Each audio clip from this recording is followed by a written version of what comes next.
Today we continue the preface and hopefully finish the preface of the book The Ethnic Cleansing of Palestine. I know in my first video about this book I promised to finish the preface in one video, and now this is the third, but the preface is very important, so bear with me. Hopefully this will be the last video about the preface, and then we can move on to start the first chapter of the book. So we carry on from where we left off in the last video, which is Benny Morris's partial picture of the ongoings that happened in Palestine in 1948. The picture was partial because Morris took the Israeli military reports he found in the archives at face value or even as absolute truth. Thus, he ignored such atrocities as, and focus with me here, as the poisoning of the water supply into Acre with typhoid. They poisoned the water supply with typhoid. Very Native American, or massacres committed against the Native Americans, don't you think? Numerous cases of rape and the dozens of massacres the Jews perpetrated. Again, by my last reading, it was 400 and some massacres, not dozens. He also kept insisting wrongly that before 15th of May of 1948, there had been no forced evictions. Palestinian sources show clearly how months before the entry of Arab forces into Palestine, and while the British were still responsible for law and order in the country, namely before the 15th of May, the Jewish forces had already succeeded in forcibly expelling almost 250,000 Palestinians. Many of those, by the way, ended in Gaza. Had Morris and others used Arab sources or turned to oral history, like Teddy Katz did in his documentary about the Tantura massacre, had they turned to oral history, they might have been able to get a better grasp of the systematic planning behind the expulsion of the Palestinians in 1948 and provide a more truthful description of the enormity of the crimes the Israeli soldiers committed.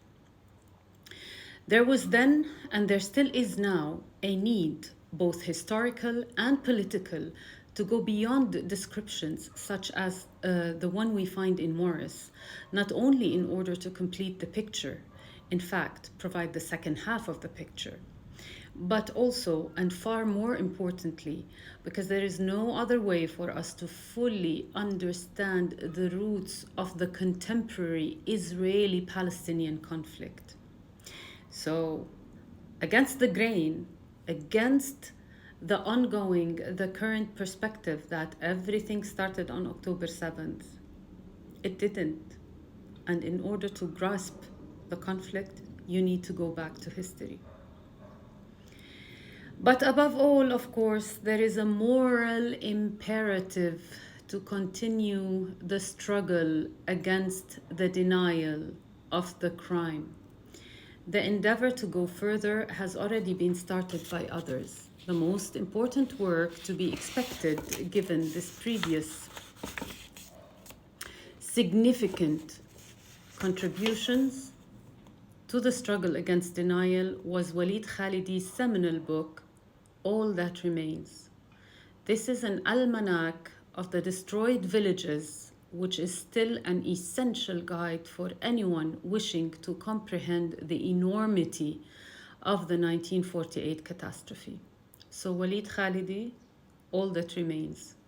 For anyone interested in the book, there you have it. One might suggest that the history already exposed should have been enough to raise troubling questions. Yet, the new history narrative and recent Palestinian historiographical input somehow failed to enter the public realm of moral conscience and actions. Joe Biden, Antony Blinken, Rishi Sunak. Ring a bell?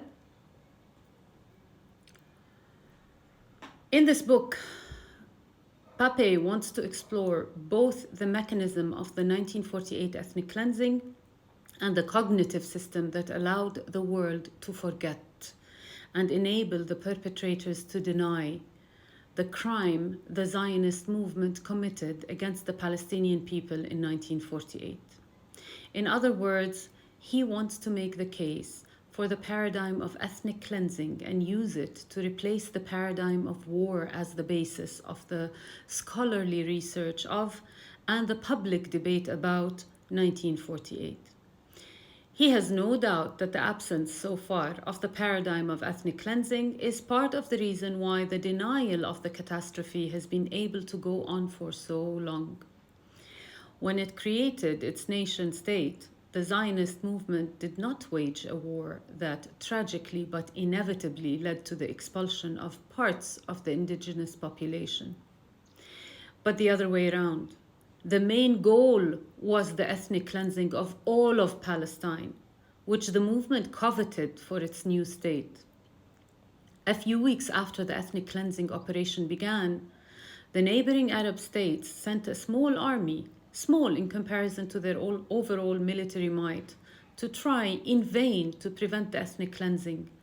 The war with the regular Arab armies did not bring the ethnic cleansing operations to a halt until their successful completion in the autumn of 1948.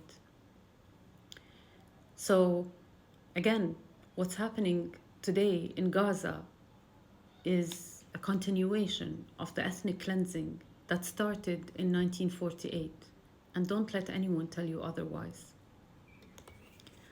To some, this approach, adopting the paradigm of ethnic cleansing as a priori basis for the narrative of 1948, may from the outset look as an indictment. In many ways, it is indeed my own j'accuse against the politicians who devise and the generals who perpetrated the ethnic cleansing. Still, when I mention their names, I do so not because I want to see them posthumously brought to trial, but in order to humanize the victimizers as well as the victims. I want to prevent the crimes Israel committed from being attributed to such elusive factors as the circumstances, the army, or as Morris has it, à la guerre comme à la guerre, and similar vague references that let sovereign states off the hook and enable individuals to escape justice. I accuse, but I am also part of the society that stands condemned in this book. I feel both responsible for and part of the story, and like others in my own society, I am convinced, as my final pages show, that such a painful journey into the past is the only way forward if we want to create a better future for us all, Palestinians and Israelis alike, because at heart, this is what this book is about. That's it for this video. We'll continue tomorrow. Please share and free Palestine.